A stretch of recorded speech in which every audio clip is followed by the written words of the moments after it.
Good evening, everyone. 7 years ago, greatness came knocking at my womb, and I was invested in every way possible to ensure that this young man had the brightest future. I ensured that I gave him affirmations every day of what I wanted him to embody, played jazz music, soul music, music of serenity, something that I wanted him to embody of peace and community. Two parents who were immersed in culture and unconditional love. But to an untimely demise, my partner was sentenced to Colorado Correctional Facility for 16 years. As any person or mother, I was devastated. I thought I had failed my son as a mother. I started thinking about raising my son as a single parent, judging myself whether I would be good enough to raise this young black man on my own. Thinking, would I be good enough? Thinking, would I be good enough? According to Mental Health America, thank you. According to Mental Health America, boys experience their first set of depression at the age 6. By the time they are 12 and 17 years old, they start experiencing their highest depression at a rising 10%. Between 24 and 27 years old, that rises between 6.7%. I started thinking, boy, my son is amazing. But that wasn't enough. I started thinking, if I could do so much with this young man, who else could I work on? His father was gone for 16 years, but that didn't mean that he didn't need that guidance. So instead of being angry, I chose to lean into him. One thing that I know most of you don't know, the leading causes of depression for most men are stability, relationships, and employment.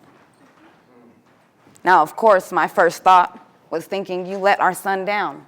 I don't want to speak with you. But I realized there was a bigger cause that I needed to act on. So I started working with him every day on how I could work on his mental health, on what he needed, not for us to have a great relationship as spouse, but just to have a great relationship as parents. He picked up a crocheting technique that not only helped us in the long run to serve him as a business, but also served as his mental health. Started getting other gentlemen inside of the prison involved in crocheting, just to keep them out of playing poker on the table, getting into gang riots for no reason, because you needed something to do. Now, in that little time, I thought, great, I'm working on my son, I'm working on my husband, but that still wasn't enough. I'm in the community every day with young men, especially young black men, who don't even have a space to feel comfortable to express themselves. Me and my son have conversations about the sun to the moon to being emotional, and it's a safe space. Talking to these young kids that he had as friends, I had one of his friends tell me just this past weekend, I wish you were my mother. Not because I buy my son unlimited toys, but because I pour into him. This young mother was struggling with her child, not understanding where his discomfort was coming, where his anger was coming from. In a matter of just one day and a weekend that I just sat down with him, just gave a different perspective. You know, we come from probably a lot of households of children are to be seen but not heard. My child is to be heard every minute of the day.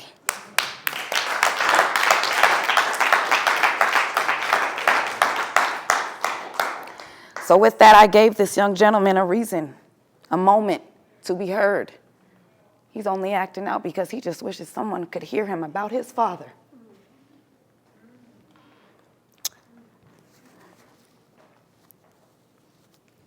I realized it's not enough to teach that young man how to be a support for himself, but I needed to teach him how to be a great peer support to others, how to teach those 5 coping skills to other young men, and to stand in it with grace and peace and happiness. 2019, I built Brotherhood Haven. It's a nonprofit organization creating space for life skills and emotional support for young men. For young minority children, I'm so sorry. But I do have inclusive programs for young men. But we focus on etiquette workshops, Haven Alert, teaching them mental health spaces, lessons from the Pride Lands, incorporating cultural identity and trauma rehabilitation. I wanted to be that support that I saw. My son is only 7 and he is thriving. I wanted every young gentleman that I run into, every young lady I run into, I wanted that for them as well. Not to thrive just academically, but emotionally,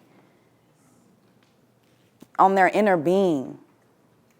We are so focused that our kids have to be this great image that we want them to be.